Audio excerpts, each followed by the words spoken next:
Welcome back, everyone, to a new criminally underrated top 5 list. And as voted on you out there were three options this week's episode between three different Sega platforms: the Sega Genesis, the Sega Dreamcast, and the Sega Saturn. Weirdly enough, the Sega Saturn was the one that won. So, with that said, let's get to it. We have two honorable mentions. Music in the background is from Resident Evil Remake for the GameCube. But with that said, first up of the two honorable mentions, we have Sega's answer to the original Soul Blade game. A very unique 3D fighter, I believe this was exclusively to Japan, and I'm trying to remember, last time I checked, this was also a Japanese only release, as I had to import this a few years back from Japan, as I would say 2/3 of my Sega Saturn library is Japanese imports, because the Saturn was far more successful in Japan. But with that said, yes, this game specifically was Sega's answer to Soul Blade for the PS1. You have many characters with different style weapons. However, this game would be the first 3D fighter really to introduce a character with a Sai weapon. Though we would see later on, Battle to Shinden 2 would actually also introduce a character with a Sai.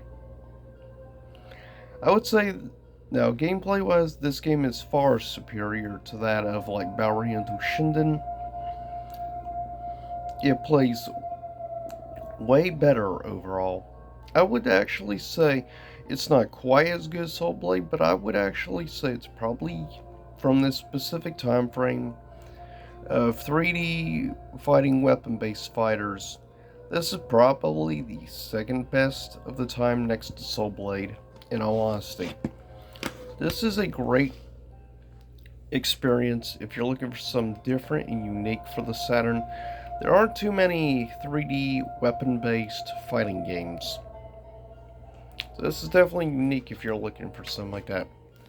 Second of the honorable mentions goes to a somewhat, basically just a big head mode, but surprisingly, from a gameplay perspective, it actually plays really good. This would also surprisingly not get a regular Western release.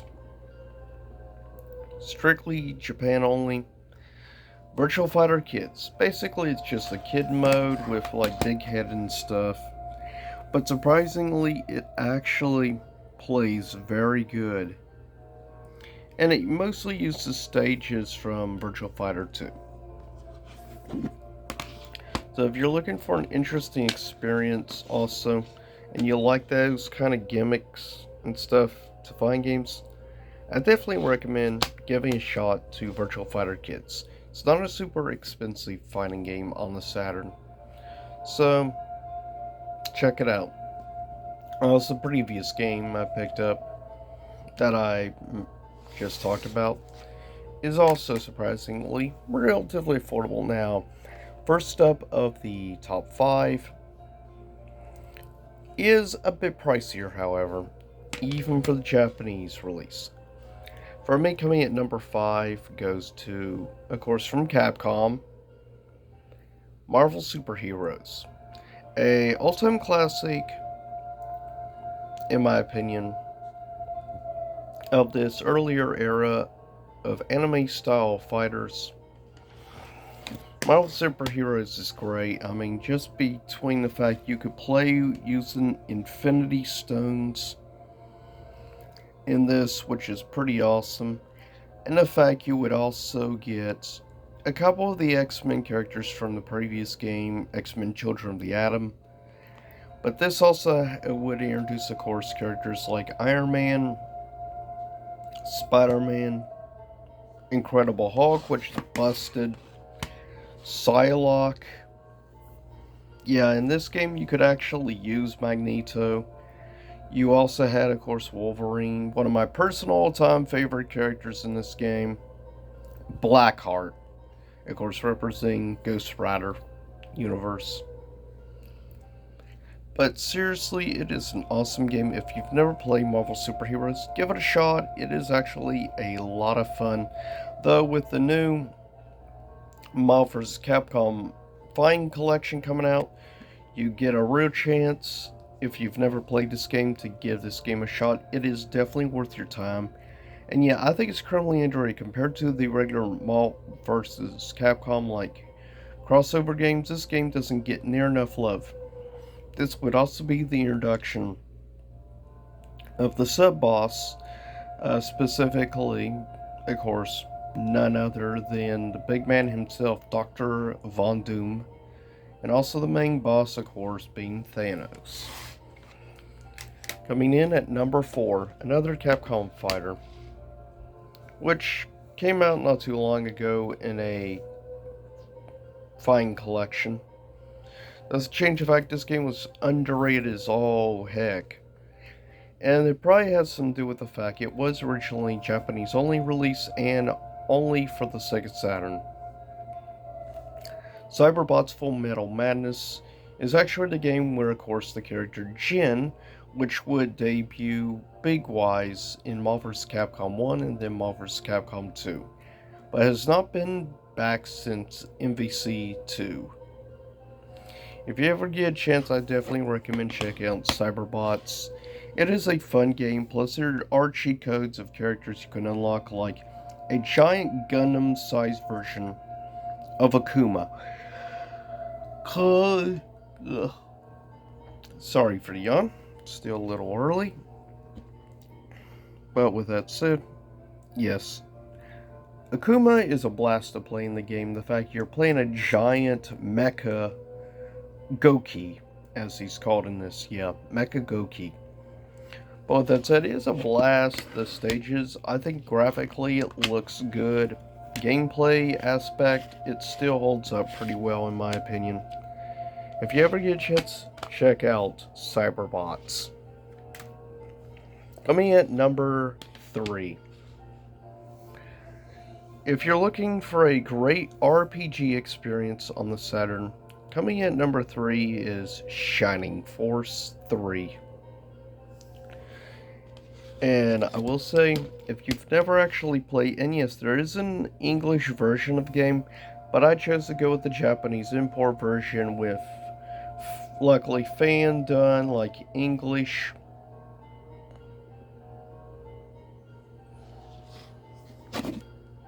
Luckily, text and stuff, which I appreciate the fan dub because the original version of this, the American version, I should say, is going for hundreds of dollars now, so yeah. I'll stick with my Japanese version. But no, it is seriously really fun game.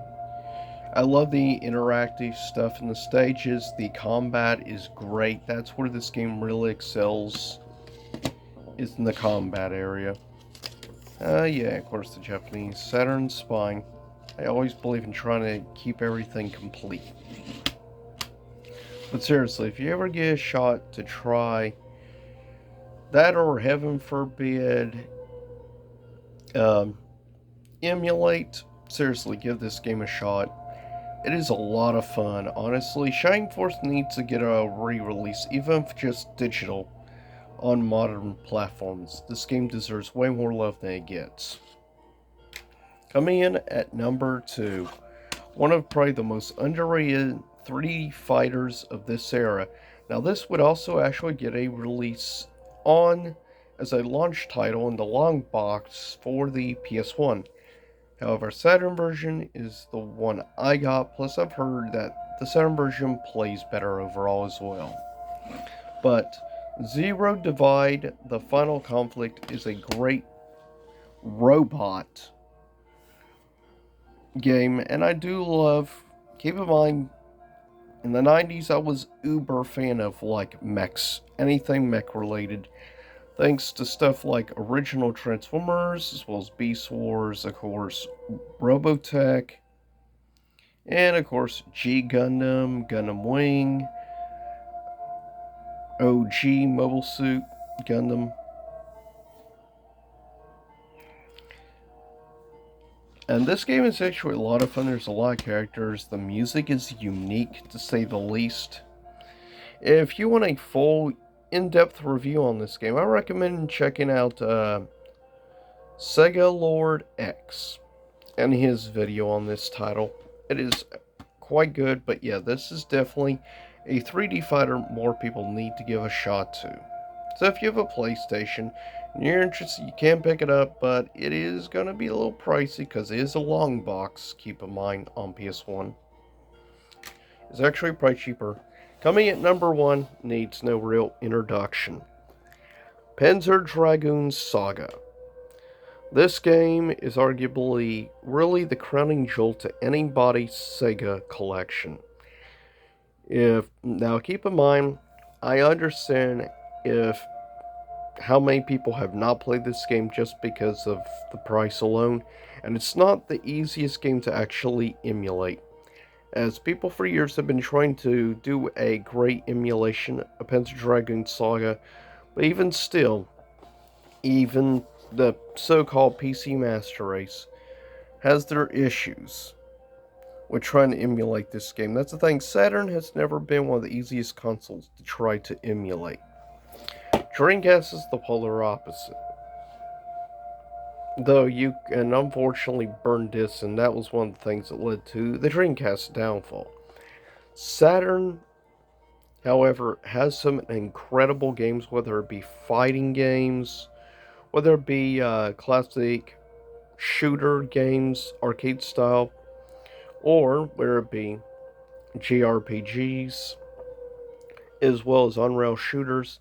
The Saturn is a masterclass console, in my opinion, and remains, in my view, one of the probably top 5 most underrated game consoles ever released. With that said, I'll see y'all next time. Stay safe.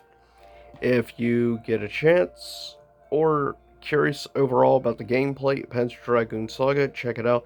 It is more or less a turn-based combat RPG with the Panzer Dragoon name and universe involved, which is great regardless. I was willing years back to get this game though, just because I love the Panzer Dragoon series, whether it be original Panzer Dragoon Zwei, and Panzer Dragoon Orta, and of course, so happy about Panzer Dragoon Remake, plus Panzer Dragoon 2 Zwei Remake is in the works right now. Since the original remake actually did very well, we can only hope someday this gets remade, as I believe Sega lost the original source code for this game, which sucks. Which is why this is such a coveted game nowadays, whether it be the American release or the European release. Though even the Japanese is starting to go up as well now. With that said, I'll see y'all next time, and stay safe.